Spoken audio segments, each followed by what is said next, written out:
While he may seem pretty straight-laced to most people, Doctor Strange is actually closely associated with drug culture. Steve Ditko, who drew the comic books in the early years, admits that he purposely created a trippy environment of swirling colors and cosmic images. In the 1968 book The Electric Kool-Aid Acid Test about drugged-out author Ken Kesey and the Merry Pranksters, author Tom Wolfe writes extensively about the stoner's interest in Doctor Strange.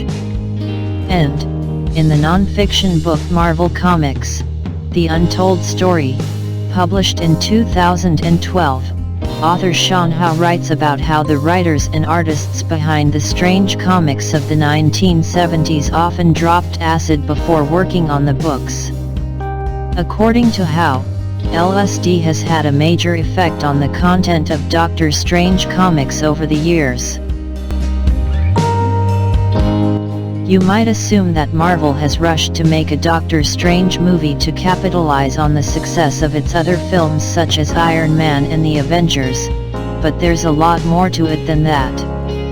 A Doctor Strange movie has been in various stages of development since 1986.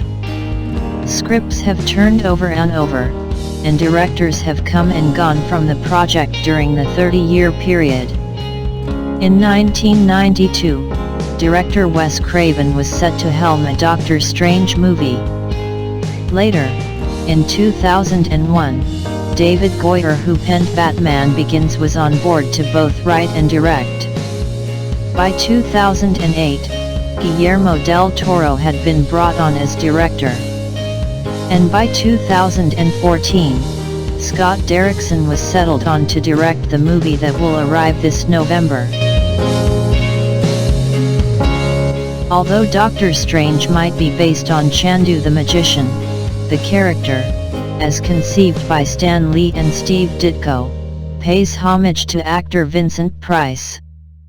A fixture in 1950s and 60s horror movies, Price often played mystical wizards and sorcerers on film. In fact, Stephen Strange's middle name is even Vincent. Additionally, several comic book covers of Doctor Strange have been produced over the years showing the face of Price as the Sorcerer Supreme. If a Doctor Strange movie had been produced in the 1960s or 1970s, there is no doubt which actor would have been the first choice to play the Sorcerer Supreme, Vincent Price.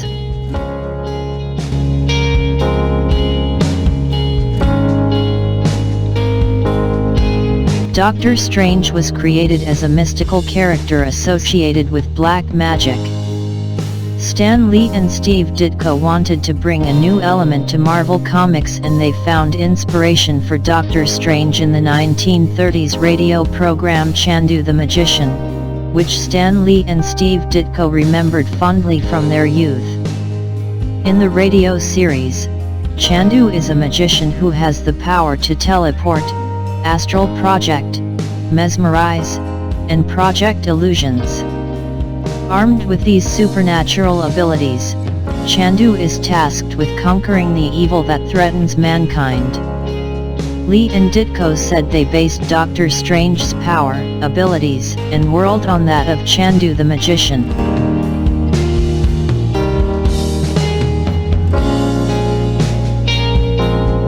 Marvel Comics mastermind Stan Lee has revealed in interviews that the Sorcerer Supreme was originally called Mr. Strange. However, there were concerns at Marvel that that name was too similar to Mr. Fantastic of the Fantastic Four. For that reason, Stan Lee and Steve Ditko, who created the character back in 1963, decided at the very last minute to call him Doctor Strange. But even making the character a doctor turned out to be problematic. as there had previously been a villain called Doctor Strange who had appeared in an issue of The Amazing Spider-Man.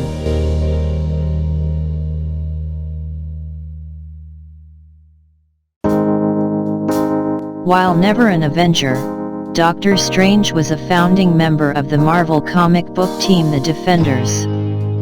Other founding members include the Hulk, Silver Surfer, and Namor the Submariner.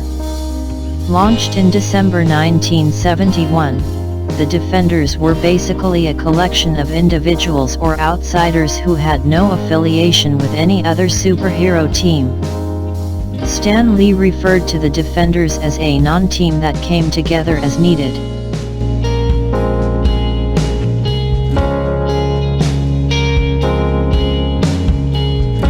Despite efforts to integrate Doctor Strange into the Marvel Cinematic Universe and rumors circulating that the character will appear in future Avengers films, the fact is that Doctor Strange has never been an Avenger. While it is true that Strange joined the team known as the New Avengers back in 2008, he has never been a member of the core Avengers team. He has fought alongside them on occasion, and he sided with them in the Avengers vs. X-Men comic book storyline, but Doctor Strange has mostly worked alone in the Marvel Universe. The exceptions being that the character was part of the Illuminati, a group of elite minds that included Mr. Fantastic, Professor Xavier, and Iron Man, who work behind the scenes to protect humanity from major threats.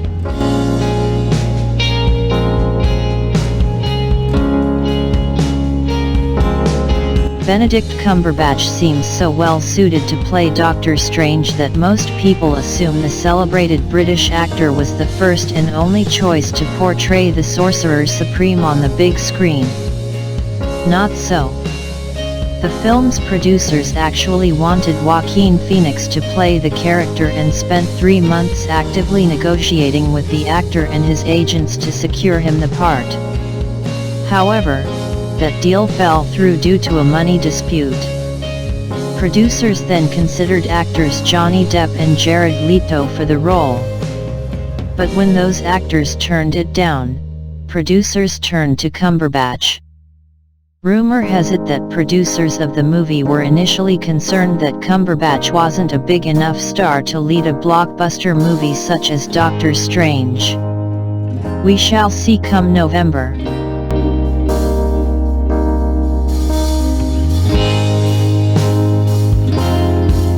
While not the most recognized or popular Marvel comic book character, Doctor Strange has nevertheless garnered a loyal following among his devoted fan base.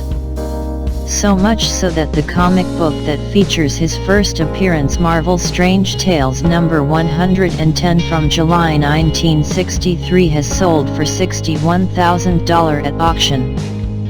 While that is small potatoes compared to the millions of dollars garnered for Action Comics number 1, which features the first appearance of Superman, it is still a decent amount for a secondary comic book character.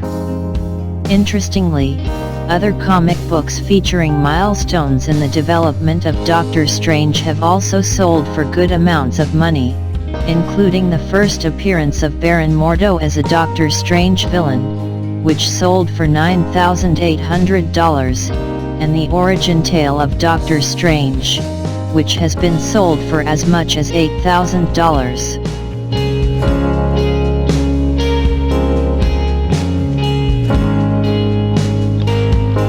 Unless you are a die-hard fan of the character, you likely don't know that Doctor Strange has been the subject of a movie before. In September 1978, the CBS network aired a television movie about Doctor Strange. The 93-minute film was actually a pilot that CBS planned to use to launch a weekly 1-hour TV series about the Sorcerer Supreme, starring Peter Hooton as the Good Doctor. Peter Hooton is a character actor who mostly had guest star roles in 1970s television programs such as The Waltons and The Mod Squad. There were high hopes for Doctor Strange at CBS, as the network was eager to capitalize on the success of its Incredible Hulk television show at the time. However, ratings for the TV movie were poor and CBS was forced to scrap plans for a Doctor Strange series. Doctor Strange also starred in his own animated feature film in 2007 called Doctor Strange, the Sorcerer Supreme.